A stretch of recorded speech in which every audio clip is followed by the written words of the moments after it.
Hello, my name is Jerry. In this video we're going to have a quick look at the 2022 or 2021 Kia Stonic.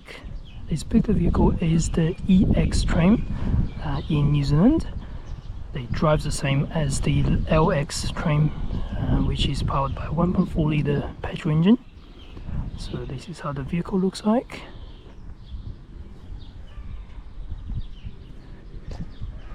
This particular vehicle is finished in grey colour, so it looks very nice, with the 16-inch alloys, privacy glass at the back. Definitely a very good looking vehicle. So look at the front.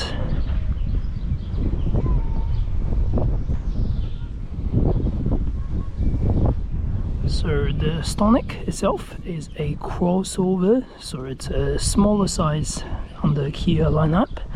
Let's open the boot. So obviously manual opening. So the boot size is okay. It is something pretty much similar like a, let's say, a Suzuki Swift, but with the lifted shape. So again, this is based on the Kia Rio in general speaking. Yeah, obviously you can take these off, you can drop the seats, and underneath we'll have a space saver emergency tire.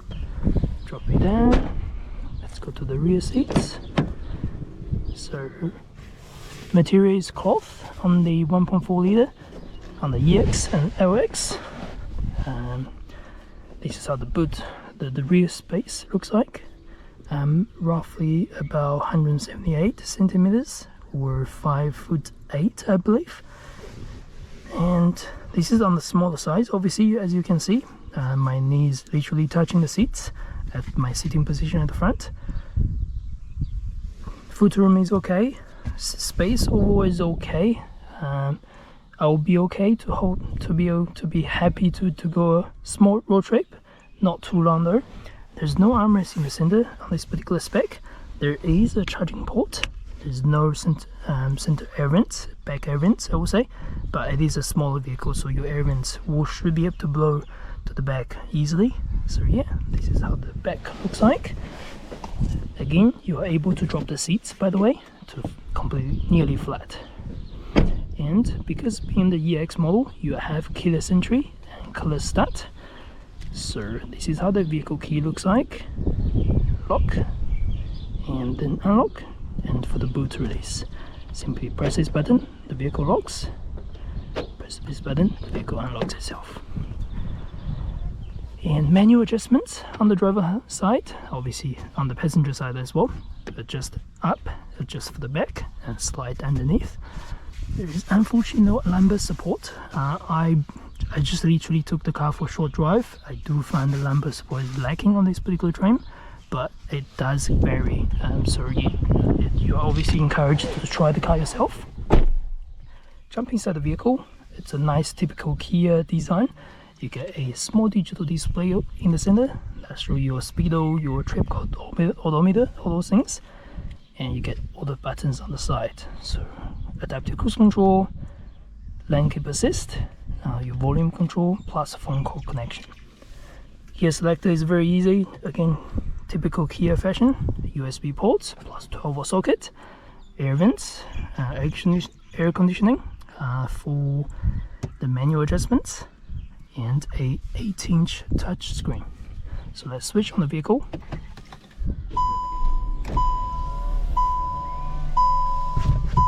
And after all those beeps, we're able to have a quick look at the screen. So this is the 8-inch touchscreen with navigation inbuilt, and obviously reverse camera and parking sensor front and back for this particular spec. The LX will miss the front sensor, by the way. And everything is easy to use. Simply press the home button, you'll be able to see the home and all the information. Particularly things I like is sounds of nature for all the Kia vehicles. That's very handy. You have all the media and radio controls for Apple CarPlay, Android Auto. It's wired, by the way. So yeah, overall feature wise it's pretty good in terms of features. Auto lights, auto rain sensing wipers, again on this particular spec, you're missing that on the LX. So yeah, this is a well-spec'd vehicle. Powertrain is again 1.4 liter 4-cylinder, and you're getting about 73 or 74 kilowatts and 133 newton meters by a 6-speed automatic gearbox. So this isn't built for power or anything like that, as you can see, but it is a nice daily drive for most of the people who doesn't want a big car but still want the ground clearance for the compared to the hatchback on the road. Alright, now it's time to go for a drive.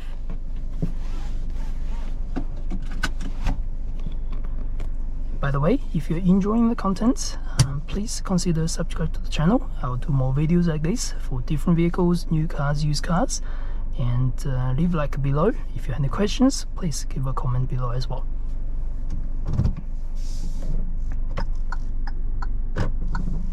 And particularly the first thing I should want to talk about is indicator lights, indicator sound, I would say. I really like the Kia indicator sound. So they sound very, very nice, crispy, all those things. So yeah, let's go for a drive.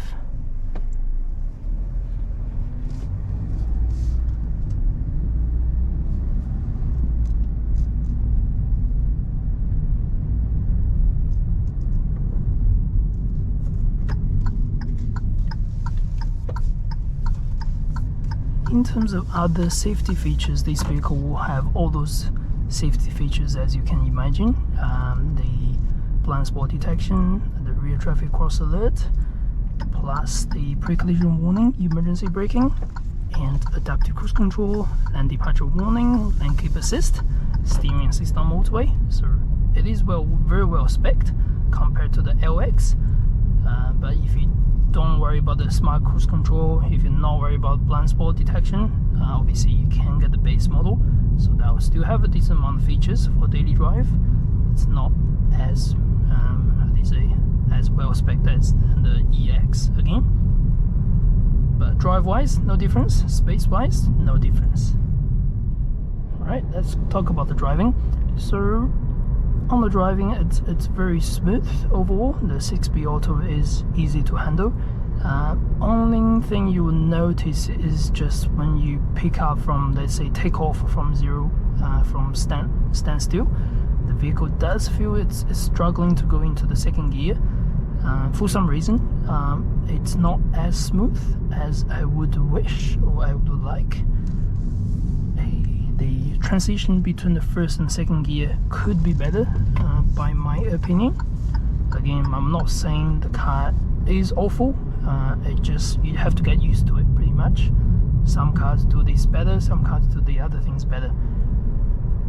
But once you start driving on the road, once your speed is over 20 kilometers per hour, the delivery and the transition is quite smooth. You don't really notice any much noise or anything like that, unless you are flooring it. Being the vehicle does have a fairly small engine overall, so the 1.4 liter does struggle if you're going really deep uphill or anything like that. If you're trying to accelerate it, so just like this, you do get a bit more revs. It's not something that some small engine doesn't do. It's just every small engine will have to experience this particular thing. In terms of handling, the vehicle handles really well on the road. It is still a compact size vehicle, so steering feels very responsive. Goes around a corner very easy, maneuver very easy. If you do need to do a U-turn at some point, it is not going to be hard. It is particularly light overall, so it doesn't feel too heavy or too hard to handle on the road if you're familiar with any smaller size vehicles.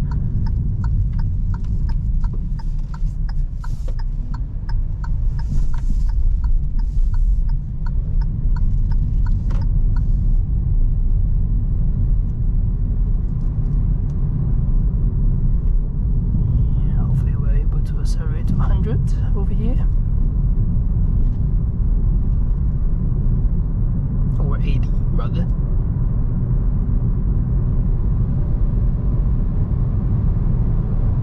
Yeah, so I was putting down, I think, about 50 to 60% of power. You can tell the rev is not too bad, the sound is not too bad either. And sorry, but if I'm gonna floor it, you can now see the small engine will struggle a little bit. It'll try to downshift a lot. We'll try to rev it up. So as long as you're driving smooth, it's still fairly smooth, even on motorway, on high speed. And again, this car will have all the technology with the lane departure warning, with your steering assist. Yeah, it turns around corner very well as well.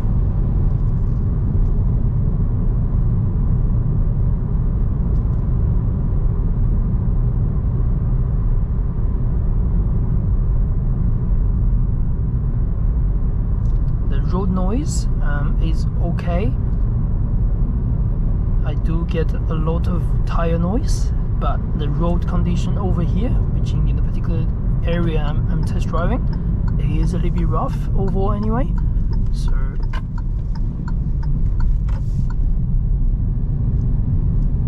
yeah, I do get a little bit road noise, unfortunately.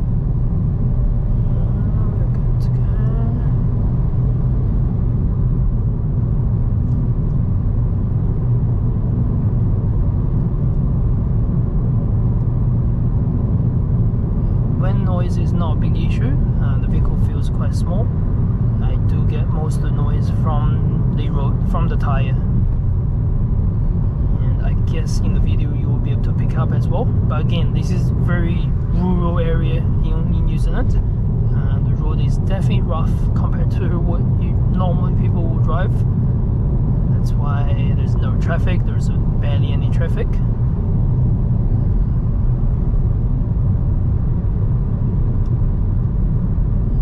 Motorway, it's still very solid on high speed. The vehicle is quite stable.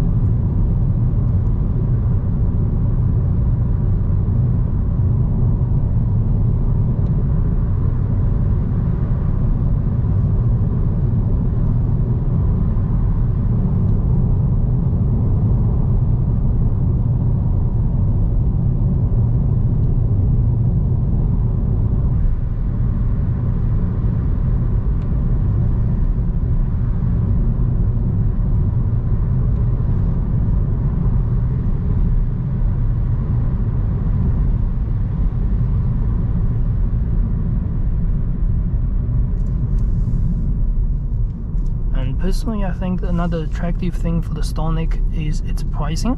So currently the vehicle is retailed at just below $30,000 for New Zealand market for this particular spec at the time of this film.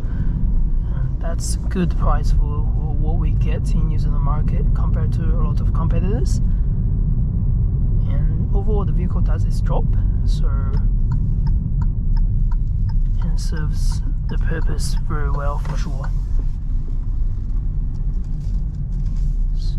Yep, that's pretty much the ending of this video. I hope you enjoyed the video overall. I hope it helped in some way. And again, if you do look like this sort of content, please consider subscribe to the channel, and consider leave a like below, and leave a comment below as well if you want us to talk a little bit more things, if you want me to improve anything. So I appreciate your time, and we'll see you hopefully in the next video. All right, see you.